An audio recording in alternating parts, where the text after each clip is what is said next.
Welcome to the Raclin Murphy Museum of Art. My name's Joe Becker, and I'm honored to serve as the director.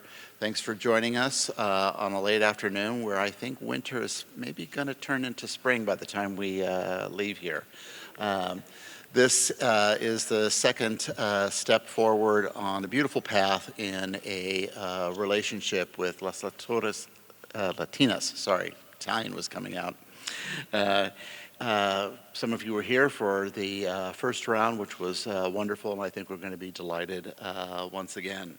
Before I turn things over to Jason Ruiz, who's the director that will keep this process moving along, a few things that are happening here at the museum just in the coming days that you might want to know about. Tomorrow morning at 9:30, we have our monthly Mass up in the chapel, which I'm looking forward to because it's the Feast of St. Joseph. Tomorrow night will be a busy evening here at the museum. There's a gallery walk at 5:30.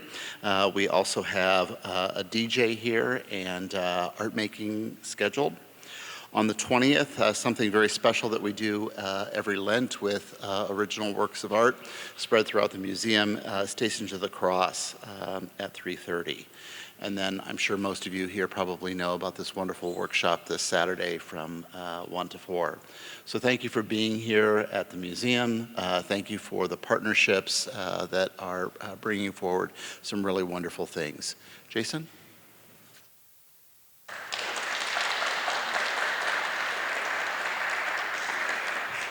Thank you, Joe. It's exciting to hear about so many amazing activities ahead and events in store through the Raclin Murphy. We really want to thank you for your hospitality and sharing this gorgeous space with us. As director of the Institute for Latino Studies, which was established in 1999, I have the great pleasure of working with our literary initiative, which, as Joe mentioned, is called Letras Latinas, and which is led by its inimitable director, Francisco Aragon. Francisco has been organizing convenings like this, as well as building an archive of oral histories by writers and artists at Notre Dame for more than 20 years. Letras Latinas is, in fact, one of our Institute's 5 main areas of focus, and truly a kind of a tentpole program for us that we're so proud of. Our other programs include supplementary and major and minor in Latino studies here at Notre Dame, which actually has 114 of those majors and minors, which we're really proud of. We host a life-changing merit scholarship for trailblazers in their Latino communities. We have a graduate and postgraduate working group that is producing new research on Latinos every day. We're a robust institute with 33 faculty fellows drawn from all over the College of Arts and Letters and truly all over from Notre Dame, all united in our singular mission, which is to support research, teaching, and most importantly, understanding of Latino communities in the U.S. Today, we are very honored to co-sponsor Poets and Art with Adela Najarro, a very special event in partnership with the Raclin and, of course, with Letras Latinas. This collaboration helps us to achieve our mission, in fact, which as a premier teaching and curricular institute at Notre Dame, we strive to be a model and leader among institute of its kind across the university and, of course, beyond our nation. Now, more than ever, this mission is extremely important as ethnic studies comes under fire and under threat across the U.S. We're extremely proud to host events like this and to hear from a leader in her field in the form of Ms. Najarro, This is certainly part of our bigger mission, and we're so proud to host you here and to welcome you. And with that said, I'm going to hand it over to Professor Aragon.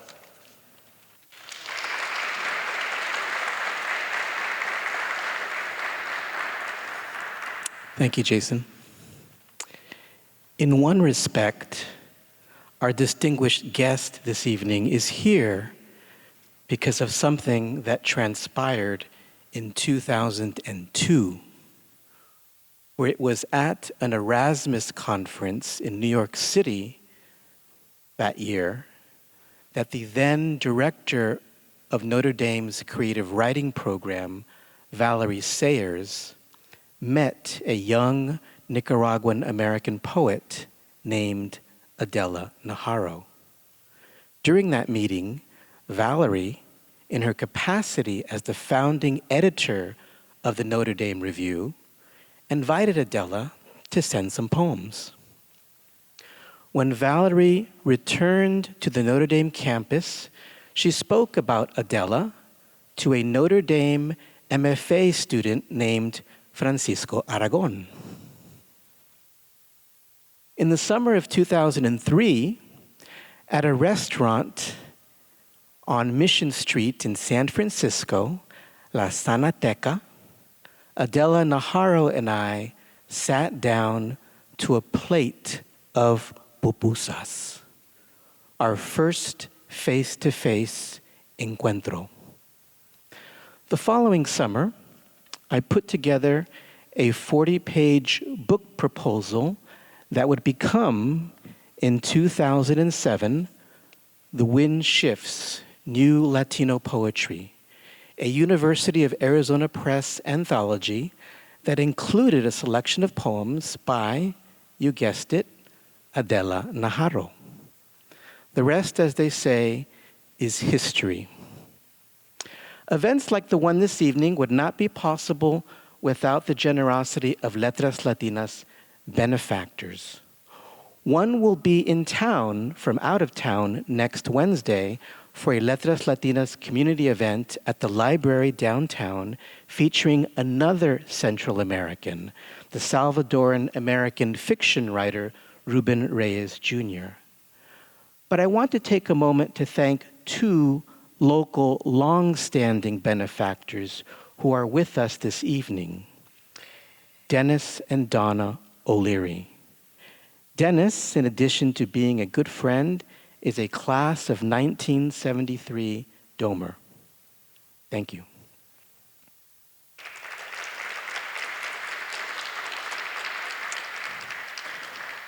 One of the pleasures of directing Letras Latinas is forging new, meaningful ties.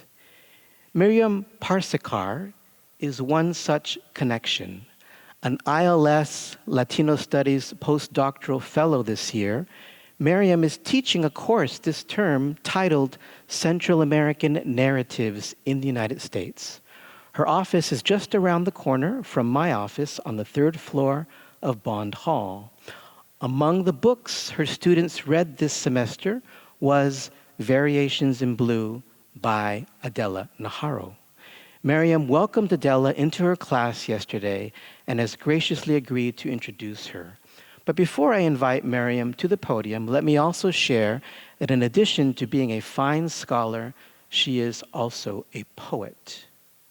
Miriam will be part of a group of poets participating in an ekphrastic workshop here at the museum in early June, a convening that will be led by the current Poet Laureate of Wisconsin, Brenda Cárdenas. The workshop is part of a larger initiative that will culminate in a new anthology of emerging Latinx poets slated for publication in late 2027, a Letras Latinas partnership with Grey Wolf Press. Please join me in welcoming her to the podium.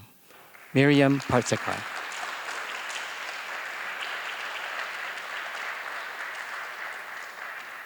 Thank you so much, Francisco. Can everybody hear me okay?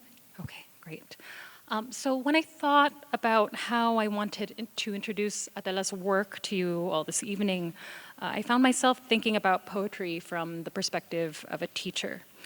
So as Francisco mentioned, this semester I'm teaching a class on Central American narratives in the United States, where we study narratives in the most capacious sense. We cover an array of literary, aesthetic, and cultural works that examine Central American experiences as inflected by U.S. intervention in the region, as well as how being of diaspora in the U.S. shapes one's relationship to place between homeland and empire. But putting poetry in a class about narratives, I found, sometimes takes the students by surprise. And I think sometimes we take for granted that poems, in fact, do carry stories, just not in the way that we may be expected, especially in the US, where I think poetry doesn't get as valued as a literary form as some others. Early in the semester, when we began looking at poetry in this class, some students expressed a little trepidation. For many years as a teacher, I've heard the same question that they were asking me, which is, what's the right way to read a poem? Because so often as readers, we're conditioned to pursue the most correct interpretation of a work of writing. And the consequence is that there's this fear that gets in the way, right? The fear of getting it wrong somehow. But poetry is so generous. It's a form that really can defy such tendencies. And when Adela visited our class yesterday, she told us something very important along those lines. And these are her words that she said in the class. There's a philosophy that the poem is not finished until the reader reads it. Let me repeat that. There's a philosophy that the poem is not finished until the reader reads it. And it's with that reminder that I want to introduce you to her work today, as I was introduced to it, through her most recent collection, Variations in Blue, published by Red Hen Press in 2025. In Najarro's collection, at times the speaker describes poetry as something that arrives in the poet's consciousness, out of memory, contemporary encounters in one's daily life, and the imagination. Poetry compulsively sculpts language out of the sensations and images that pass through the mind. When a poem falls from heaven, writes Najarro in one of my favorite poems from this book, I listen to my mother's phrases, her vowels cry in my ear. It is necessary to hear her life as she blinks, smiles, turns a ring on her finger. Let us focus on the words from my mother's lips. Mija, ven acá. My mother never kissed me. Will you? So I love that this poem ends with this image taking final form in the question to you, because it's the you that's to the writer, but it also kind of extends into us as readers. It becomes this beautiful invitation for the reader to sit with the image and the voice of the mother. She emerges at the bookend of a whole cosmology of scenes made from cracked domestic objects, a nighttime drive, a beach in Nicaragua spun out of the fog of the San Francisco Bay and surfacing alongside expired groceries, overdue bills, and dirty dishes. If it is up to the reader, to the extended you, to finish the poem, that invitation comes through prismatic memories of family, the distant diasporic homeland across the collection, domestic violence, as well as the inheritance and witness of immigrant displacement. In that process across Variations in Blue, we're also invited to bear witness to someone constantly giving shape to her feminine power by invoking these scenes alongside maternal ancestors, volcano goddesses, and La Virgen. So I am thinking about how all of this shapes Najarro's work as a poet who writes closely with visual art. If a poem isn't complete until a reader reads it, certainly the same could be said of a painting. What I love about Najarro's ekphrastic poems is how they can take you into unexpected turns to address the migrant experience. In Variations in Blue, this often happens in her study of figurative works, but one of my favorites focuses on abstraction. It has a long title. This is the title of the poem. What comes back while standing at the museum viewing Rafael Soriano's Un lugar distante, a distant place, 1972, oil on canvas. So Soriano's painting, as described in the poem, is brown and yellow-hued, and it emerges, this is not in the poem, but the context is that it emerges from this diasporic nostalgia for Cuba. But the surprise of the poem is this. It retranslates that nostalgia as a Martian landscape that emerges alongside her own childhood memories of her uncle Ernesto, because her uncle is a painter. She writes, "My tío painted geometric abstractions, his reality flat, straight, and pure. But Soriano's painting becomes the grounds for her to describe Ernesto's queer diasporic life as joyful in its peculiarity." And then another surprise. In the last stanzas, she pivots us from the Martian landscape into another ekphrastic study, a home movie of Ernesto at a parade crowned by its pageant queen. All glitters in 16 millimeter as my tío waves and blows kisses, she writes. If part of Najarro's work, it's a beautiful poem, I love it so much. If part of Najarro's work is to write Latinas into our literature, she does so by bringing a family member's life into conversation with what hangs in a museum. The painting opens another possibility of understanding entirely. At the same time, the lesson I take from the poem as both a reader and a Latina poet is that every deep act of looking has the potential to be a deep act of remembering. We never know what will surface when we stay with an image long enough. And perhaps that is one of the most generous ways for us to approach Najarro's poetry, as an invitation for us to observe our own peculiar landscapes of memory that emerge alongside her own. I'm very much looking forward to Adela Najarro's time with us this evening.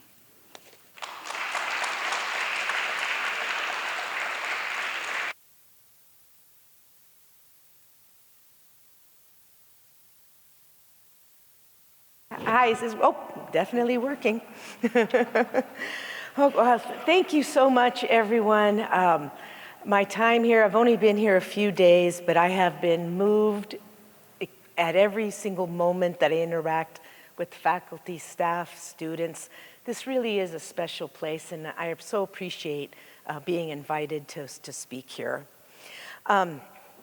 So I'd like to begin with an interview David Marchesi did with Rebecca Solnit earlier this month on her new book in the New York Times. Her book is The Beginning Comes After the End. And they were discussing that one way to find hope in the challenging times we live in is to realize that the future is not set and that we need to see the bigger picture. Solnit responds, I feel part of the future. The best future we aim for is built by going back to the oldest stories, back to recognizing that patriarchy is not inevitable or natural or the only way that people have done things. I think you can move forward with anchors in a deeper past. I'd like to start my talk on ekphrastic poetry with that idea, that by engaging the past, we build and anchor ourselves into the future. And what better place to do that than a museum? The artworks on display at the Raclin and all museums are artifacts created by human beings at some point in the past, and they record the human journey. Just as these artists lived their lives, we too live our lives seeking meaning and understanding of our place in the universe, society, culture, and the everyday. Ekphrastic poetry, poems inspired by and that comment on a work of art, connect us to the past as we live in the present moment and step into the future. After surveying the Raclin online collection, I selected these 3 pieces for the stories they tell about the feminine divine throughout history. I'm not going to debate whether the Garden of Eden actually existed or is metaphorical, but the story is foundational in our cultural past, as is Mary and the idea of the feminine as the Madonna, woman with child, bringer of life and redemption. These 3 artworks tag human thought through time, and in the current day, we can converse with the artworks and the past to create a greater understanding of how we got here and the possibilities for the future. I wrote a poem on these 3 that I would like to share with you, and it's a triptych, so there's 3 poems, those are 3 sections to the poem. 1, Eve. El espíritu de la mujer empezó with the breath of God, but it took a while to get there. First, the spinning of mud into blood, veins, sinew, and bone. But that wasn't enough. To enclose the Holy Spirit in female form, it was necessary to tear asunder a rib, have it crack, split, the marrow spill onto pristine soil. It was done. 2 beating hearts. An Aldegraver's print. Eve stands tall, on equal footing with Adam, listening as God raises a finger admonishing his children to not reach for the stars. We know how that went. 2, Mary. As early as 1478, she lit up the night sky. Mechem the Younger prints her image as a revelation of the sun's burning power to cleanse and renew for a price. In those times, you could buy your way to heaven. Mary must weep at our foolishness, how much we think we know, how cruel we can be to a fallen sparrow, to an open hand asking for change, to little girls in school in Iran who will never witness starlight arising from the breath of God. We fall to our knees. Mother, pray for us. There is so much wrong in what we do. 3, the dispossessed. She's an ordinary woman arising from the breath of God. A loving mother. She holds a child, a human soul swathed in white, but I don't want to write white. I'm done with whiteness. Whiteness as a calm, innocent beauty. Do I have to explain? That look, a Black woman in the United States. Exasperation. Can you hear her exhale? She wonders, what will happen next? There will be no surprise. She's seen it before. The door shut closed, the skin pinched, a cold wind barrels through torn stockings. She is as her child, the light, on a clear spring day cast over a lake. All she needs is a thin sweater to keep her warm.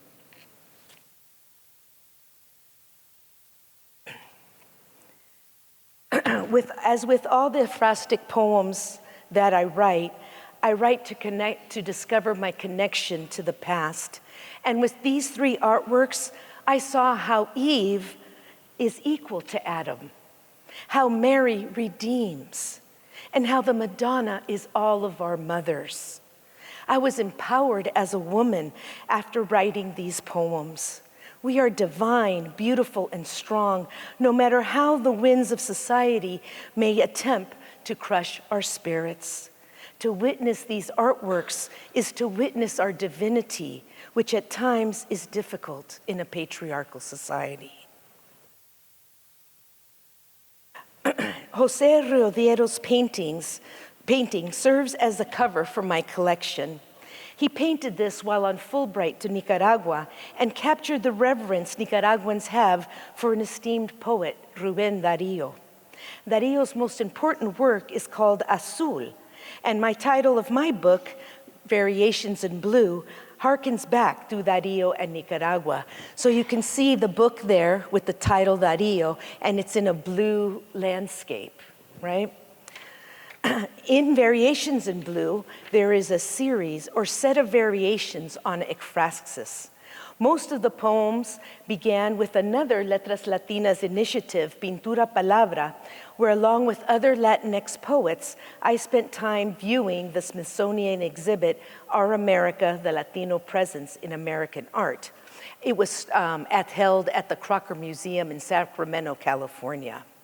There in the first section of the book, which begins with this epigraph. Remember was now the theme of all our conversations. That's by Julia Alvarez from Last Night at Thea's. The poems each dive into the artworks, and each allowed me to have a conversation with the past, whether it was my family or society. I would like to share a few with you. And I forgot to turn on the timer. Okay, there we go. All right, so here, Miriam, here's the painting that she discussed in her introduction. So, Un lugar distante, a distant place by Rafael Soriano, 1972. When I saw this painting in the Crocker Museum, I immediately thought of the Martian Chronicles, because to me, those look like spaceships and all the way buildings would be constructed in Mars. If you've ever read Ray Bradbury, it just kind of fits. And then, of course, from that memory was my tío, my uncle. So let me share the story of that. Let me read you that poem. It is on page 23. And I'm not going to read the title, it is very long. It would have been fall, before Halloween and Thanksgiving. The Ernesto painted in the garage. There were magazines, book boxes, tools, and brushes. A TV turned to a football game. I had read the Martian Chronicles and thought of settling on Mars. I would roll over red rock canyons in a dune buggy. My tío painted geometric abstractions, his reality flat, straight, and pure. He held my hands, spun me around, the petals of my skirt twirling in the afternoon. My tío Ernesto cooked homemade stews for his perritas and would whistle for us primos to come running through Kmart. My tío and Mars, Mars and my little girl brain, an empty red planet filled with ghosts. Martians who turned into Jesus, Martians who bounced as golden spheres of light, Martians who were no longer afraid. They had returned to stardust. My tío sang his own body. There were home movies, birthday parties, Christmas, El Rojo, tío Ernesto's more than friend, his probable amante hidden behind bags of groceries and a smile. In one film, there's a parade. Tío Ernesto runs from one float to the next. Finally, he climbs up and kisses the beauty pageant queen. She crowns him with her tiara, all glitters in 16 millimeter as my tío waves and blows kisses. This painting sent me into my personal and familial memories of the past. But as I was speaking with students all this past few days, I kept repeating how in my experience as a poet and an artist, I have found that starting in the personal makes me reach out into societal and to greater knowledge. And so yes, I love my tío, he was like my father, but it's also sad that he died of AIDS without his lover by his side, ashamed of who he loved and who he was. And I loved him so much that I wish that hadn't been so. So I can put his story there, and then maybe that'll add to the conversation about how we should allow people to love each other. Okay, so my next one here, this one's a big one. I've been talking with students all past few days, and we've been talking about immigration. And when I saw this poem, I immediately thought of immigration because it made me think about how immigration has changed in the past 20, 25 years, not from Florida, New York, Texas, California, but now it's going into the Midwest. And speaking with students here at Notre Dame, they were all from the Midwest and they were Latino of many different origins, El Salvadoran, Mexicanos, but the story of Latin American immigration to the Midwest. And that's what made me, when I saw this poem, that's what I thought there. So Areli, Mia, Mariana, Elena, Marcela, Alexandra, and so many other students are here on this campus due to immigration. And the stories of immigration of grandfathers who were in the Bracero program, working in the fields in Virginia and in the South. Stories of migration due to economic necessity to find work and healthcare and education in the States. Some of the students told stories of their immigration journey of being born in other countries and coming here, while for others, it was their grandfather or their grandmother who came first, and then the family followed. There were so many stories, including that of going back and forth in Texas between Mexico and the US border. All of these stories are alive here on the Notre Dame campus and within the students that walk these halls and are here. So I'd like to share with you my interpretation of, or my interaction with Arturo Rodriguez's painting. And maybe you, as I read my poem, maybe you can see the images in the painting. La Tempestad. Upon viewing Arturo Rodriguez's Sin Título, from the series La Tempestad, 1998, oil on canvas. As Dorothy speaks Spanglish in Kansas. Her neck spirals past barns, chicken coops, and soybean fields. A cultural migration, but she doesn't go it alone. Un mijo holds on to a kite. Another boy wears a homespun mask. Autumn light fades fast. He raises his hands, not wanting any trouble. Boo-hoo, this is not a holdup. I don't want your money. Dorothy's thin body turns some more as one handmade corn tortilla browns in a skillet. She can't get back since she is Dorita, facing nowhere, nothing. She traded her ruby slippers so los coyotes would leave her body alone. Her head hangs low. She is downcast and off-center.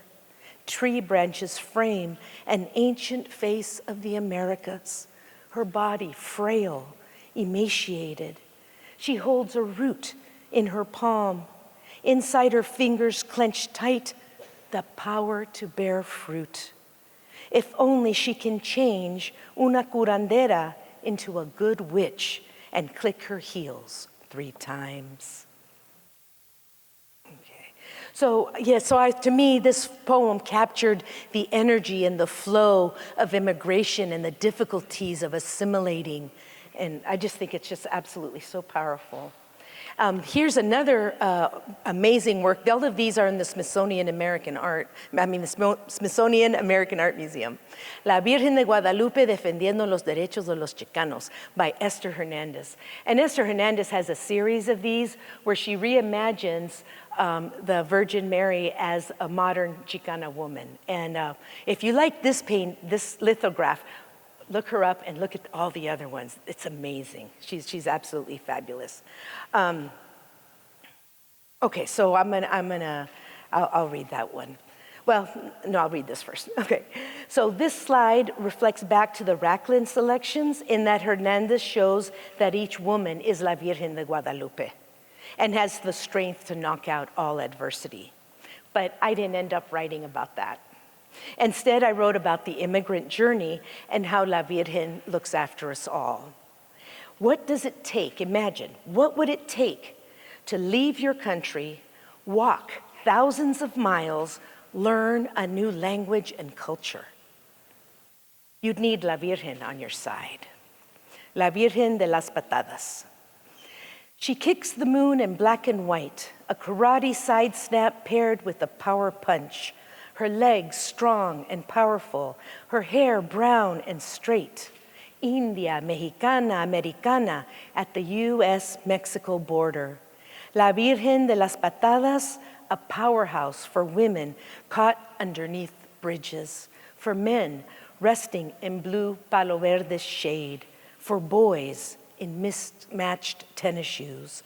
One tattered bra left roadside, one pair of jeans discarded, a sun-faded box of Gamesa saltine crackers, and an empty plastic jug next to stones bleached dry, a lizard, too much sun, an archangel of the Americas, un luchador, ready to pounce, holds up a golden crescent, y la Virgen. For a prayer y una ofrenda, she'll shoot a frozen star across night sky. With her blessing, todo estará bien. You've reached the other side.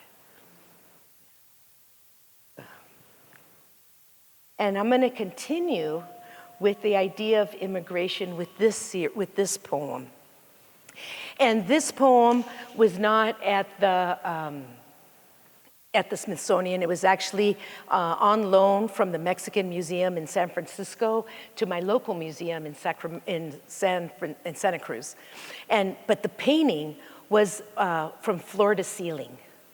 So as large as that one, and then there were 3 of them. So it took up the entire wall. And what I noticed was all the kinetic energy in the artwork, and it kind of matches the kinetic energy of my poem.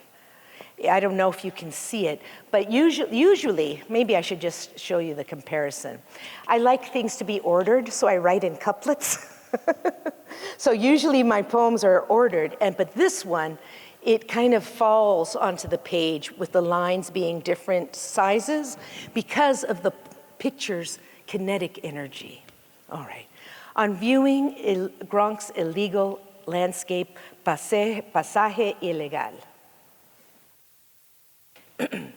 Gronk's 3 panels splatter the browning of America from ceiling to floor. The view remains undetermined. On which side of the border? Corn grows in suburban backyards, a woman's clavicle beautiful in every color. Gronk's fence is rusted, a double string of barbed wire anchored at the bottom of the painting. The fence tears blue tongues, snags chiclet teeth, cracks open a Molotov cocktail.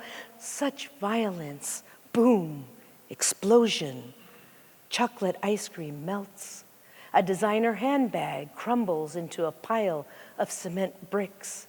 Jaguar paw prints saunter past swimming pool reflections. Delicate fingers pick at fine silks. The cone is a volcano, el volcán, an Aztec warrior. The warrior points toward a city landscape. After safe passage, cement, glass, asphalt. So this, to me, immigration is not easy or simple. It's complicated, it's difficult, it's messy. After the blessing from La Virgen and you're here, it's still so difficult. There's a lot of volatility. And fitting into a new country is never complex and never easy.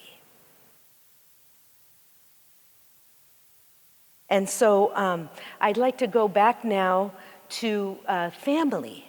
And so when I was at this, viewing the Smithsonian collection, this painting so caught my attention. My mother is the youngest of 8, and I have 6 uncles. And if you notice his shoes right here, and those socks, I know my uncle wore those, and those socks. Those are my uncle's feet. And I was so captured with this painting. And I think what I was trying to do here is that too often there's a stereotype about the Latino man as being a drug dealer, a criminal, as being somebody not worthy of being in the United States. And instead, my experience, and I can tell Trevino's experience, is of these hardworking men who support their families and work 2 jobs and all of those things. And so the painting, I think, is so beautiful and uplifting and positive.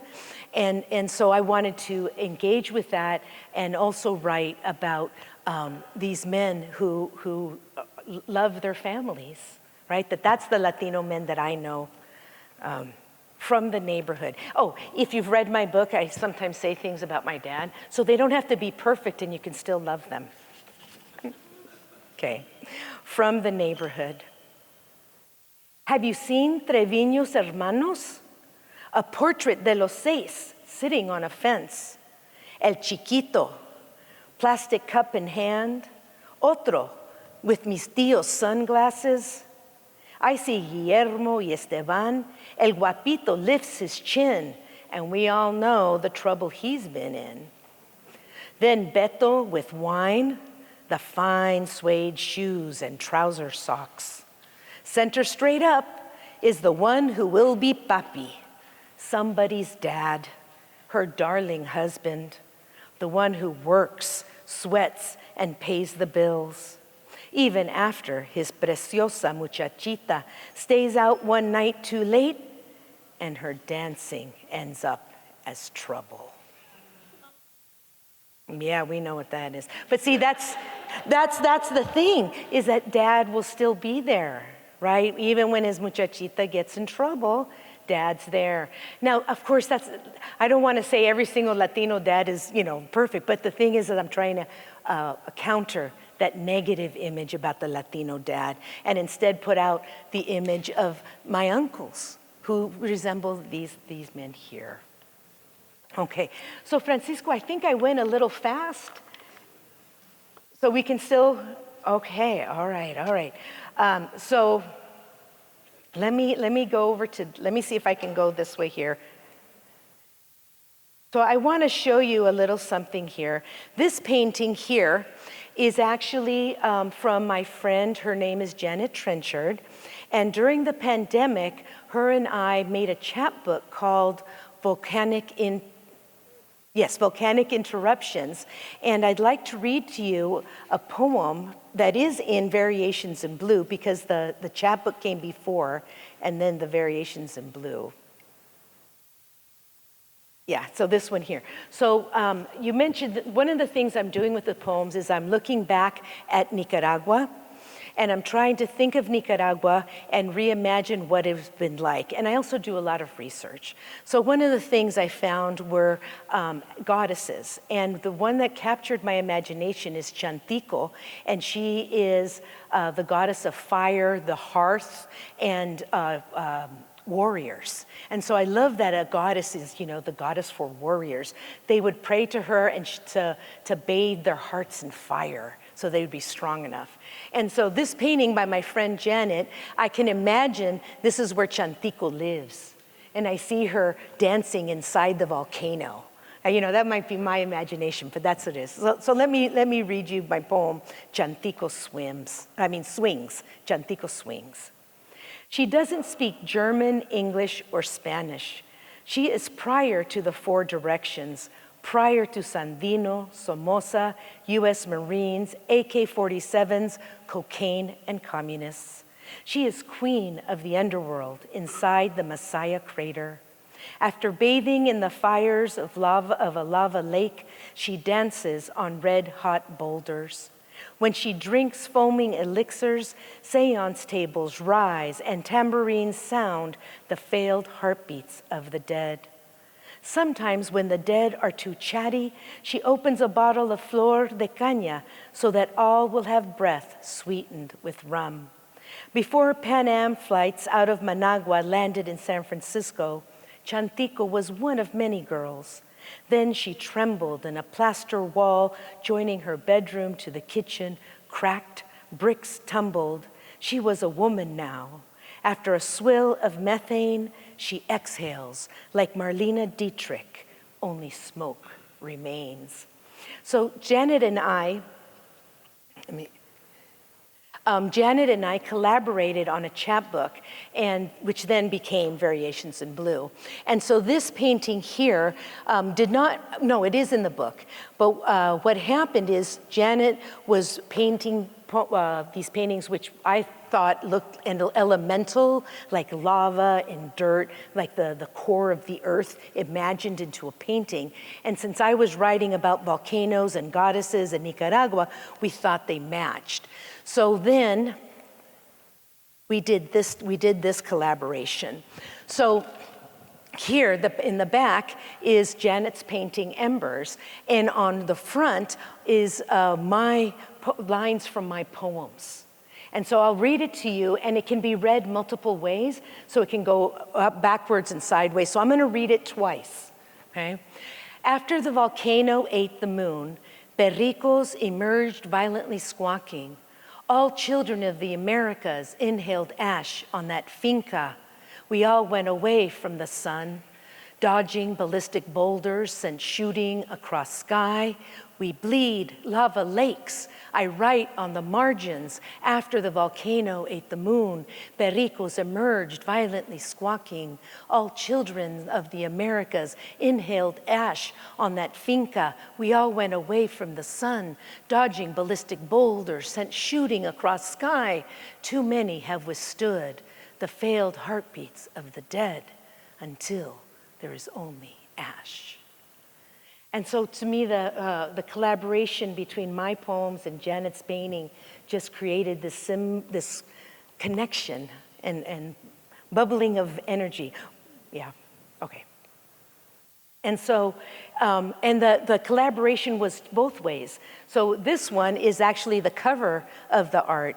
And so Janet, who is Anglo-American, has now a series of her artworks all labeled in Spanish and dealing with the book. So we collaborated cross-culturally and cross-artistically as a symbol of how to create community. And so she calls this painting Momotombo, and it's what rumbles deep below the volcano. And then it became our cover. Right? Okay, so let me go back.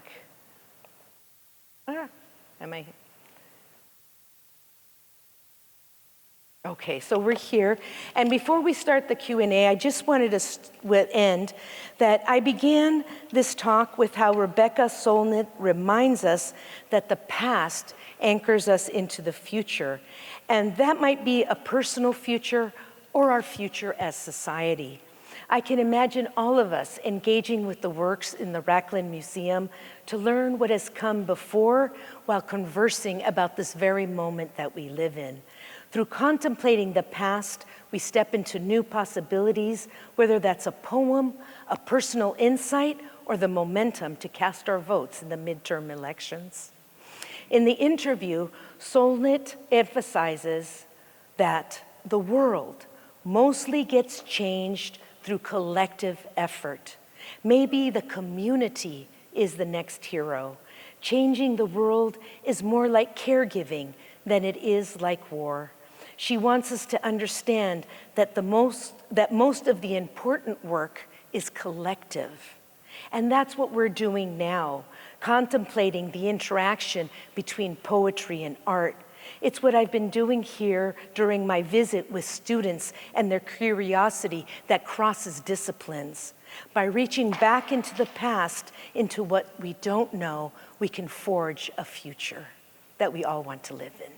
So thank you.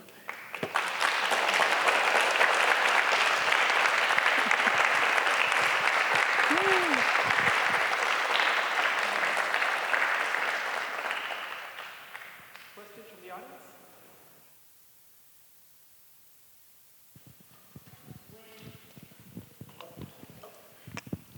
When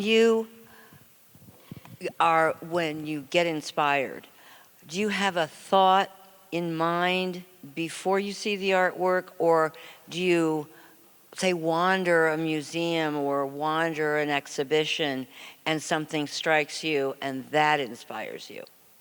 So I wander the museum, and then something strikes me, and then from that idea, that's where I'll sit down and the poem will begin. And I don't know where the poem's going to end, because the process of writing is discovery, and the process of revision is also discovering why that work of art resonated with me. I did that today as I was walking through, and I was taking pictures like, okay, I'm gonna come back to that one, I'm gonna come back to that one. And Bridget says I have to spend 3 hours at each painting. So I'm gonna be here a long time.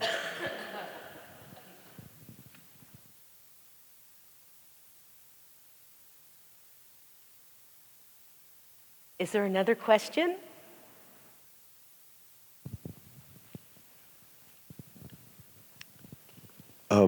Thank you for your readings. After the poem "After the Volcano Ate the Moon," I really like how creative you were in putting that together and the way of reading it. How often do you write with such creativity, with such flexibility? Which poem was it? I'm sorry. I have hearing issues. Yes. So it's not you, it is me. My hearing issues. Yes. After the volcano ate the moon. Oh, yes. What about that? Yes. I really love the creativity that you put into it, and being able to, as you said, read it in more than one way, more than one direction. And so my question is, how often do you get into that flexible way of reading and writing your work? So a long time ago, when I was developing or emerging as a poet, I had to figure out how I wanted to write. And so one of the things I wanted to do was to be clear, but I also wanted to have deep layers in my writing. So when I'm creating a poem, like that poem that ends the collection, the through line is that I'm on a bike ride. And so I wanted to make sure that it's clear that I'm on a bike ride. But then all the things that are seen as I'm riding the bike, they contradict, they don't match, and they're all upside down and right side up. But the point of that is that mirrors our society and our lived experiences. That even though we might be driving straight, it's not a straight road, right? Everything's up and down, there's positives, there's negatives, and somehow we have to manage to make it through the ride while balancing all these different ideas. And I'd like to answer your question with thanking the professors here at Notre Dame. I sat in their classes and they were explaining my poems. And I was like, oh, I did it.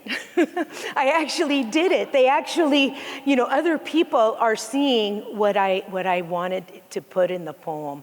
And so thank you very much for explaining my poems and doing that. And so I hope that the book is accessible and can be read, but I also hope that the book is also discoverable as more and more layers come out. And as I said to the students in a class, have a book of poetry by your nightstand, and read one poem a night, and let it seep in and think about it. And what it means one day, it might mean something else the next day, and grow. And then your understanding joins in with it, and all of a sudden there's new creation, new insight, new knowledge made in the individual and in the world. Oh, there's another question. Thank you. The mic's coming.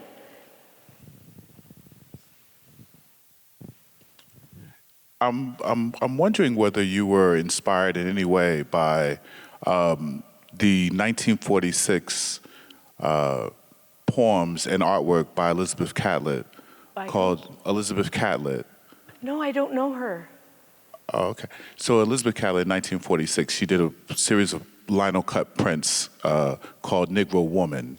And in those prints, she depicted black women at that time doing normal things in a very special way, but she titled each one a phrase. And so the series of lino cuts, each one of them was a poem, and the title was a phrase, but all together, all of the prints together was a visual poem and a literal poem. So I bet that Esther Fernandez knew of that work. And it's that whole thing of what one artist, writer contributes ideas to the next, right? And so if you're a writer or an artist, you look and see what has come before, and then it's not copying. It's being influenced by powerful ideas and moving those ideas to the next level. And it's not a better level or a worse level, it's a different level. So I'm sure, because Esther Hernandez's print, this one here was in the 1970s. And she was a young woman when she was making these.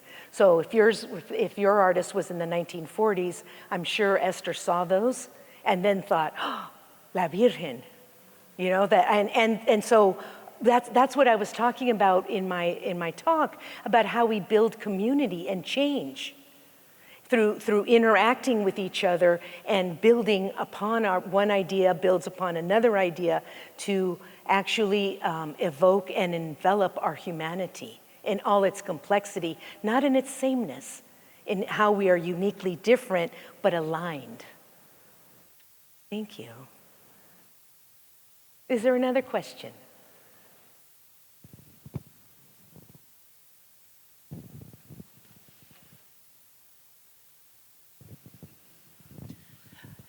Hi, I'm curious about your time with the students and how they're doing as artists and, people who are so sensitive to the world because they're artists. And what's a highlight of your time with them, and maybe what's something surprising about your time with them? My time here or just in general? Here or in general, but here specifically. Well, what impressed me with all the students, all of them, in the classroom, as we were having dinner, every single student I met, was the engagement with big ideas and the desire to learn and have an open mind. I thought that was the beautiful, I reminded me of my college days. I'm like, oh wait, I want to go back and do that. I remember those days where we would go to class and we'd walk across the quad and talking about, these huge ideas. What is knowledge? What can be known?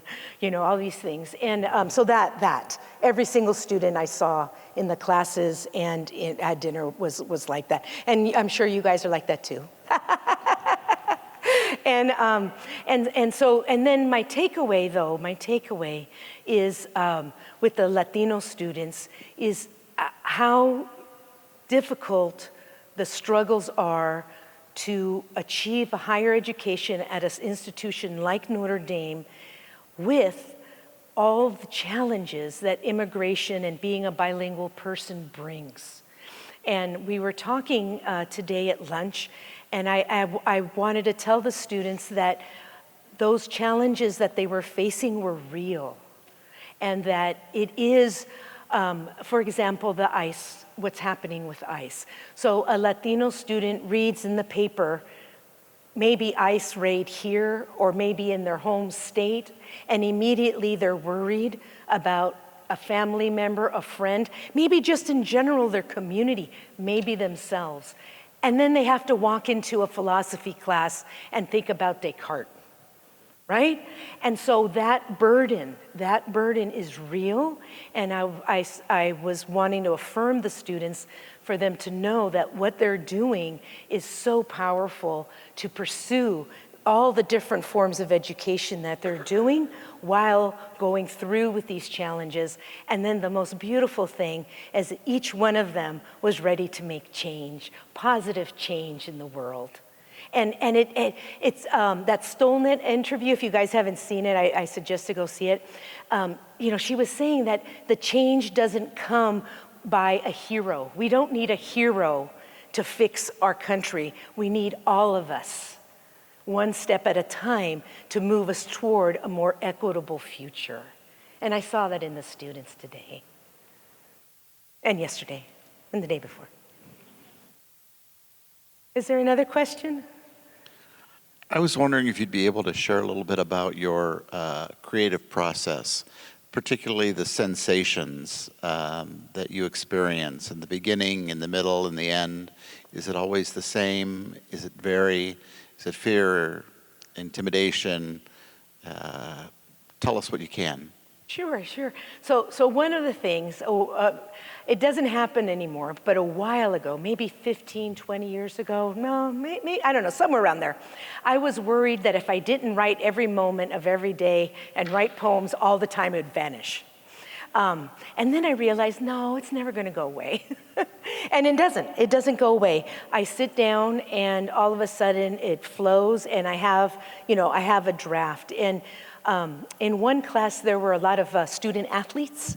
And so I was talking with them about the flow. You know how when you're jogging or you're running, and I knew they understood that. And when you're writing a poem, you get into that flow. And so that flow is there until I get a sort of a draft. Somewhere, I end somewhere. Sometimes it happens quickly, sometimes it takes a while. And but I'm in that flow. And writing for me is a joyous process. And then when I stop that first time, every single time, it's like, oh, I've written the best thing ever. That poem is amazing. It's fantastic. Yes. And then I let it sit. And then, 3-4 days later or a month later, I'll look at it again and I'll be like, what? What was that? And then I'll edit it and revise it. And at the end, again, it's the best. It's fabulous.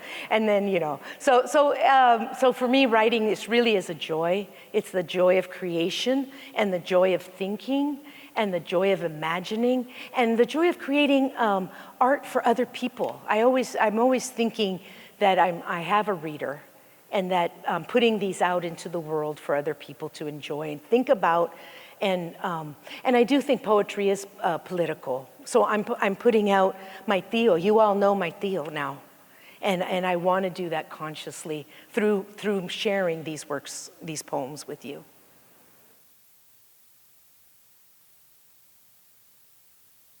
It was actually just going to be about, one of the things I loved about the mix of the essay and the poetry is that we get a sense of what you think about ekphrasis, but also how you do it. And so one of the things I was going to ask, it's maybe a little bit of a technical or a craft question, because I think it's really intriguing how your poems do take different shapes based on the painting. Yeah. And you talked about the different paintings differently. So can you talk about anyone who's interested in, or for anyone who's interested in writing ekphrastically, how do you actually approach it at the level of craft? Because how do you match a painting? And these are, there's some that are very abstract, some that are super representational, some that are kinetic, some that are still lifes. So how do you actually make your lines and your word choices match what you're seeing? It's really fascinating. Thank you. So if I could give one pointer, if there's such a thing as a pointer, would be to follow your heart. So that's what I do when I'm writing. So a poem gravitates, and I follow that impulse. What was that? And it's in the process of revision that I then can come up to, I think about things of how the line break should be. And I don't remember exactly how many times I wrote this Gronk poem, but I'm sure I tried to put it in couplets. And couplets is organized, it's twos, right? And I think of it as a yes and no, or an A and B, and kind of on ideas. And so it's very organized. A couplet or structure to me is a very organized structure where the ideas cascade and then fall into a new discovery at the end. But that wasn't this poem, this painting. This painting was volatile, and so it couldn't be in the couplet form. But that comes after. The first thing is just to free write, and then to come back and shape what's there. Yeah, I hope. Yeah. Is there another question? We have one more. Who's going to be the last question? No? Okay. Adela's book is for sale. She'd be happy to sign your books. Yes, thank you very much, and it's been a pleasure to be here. Thank you.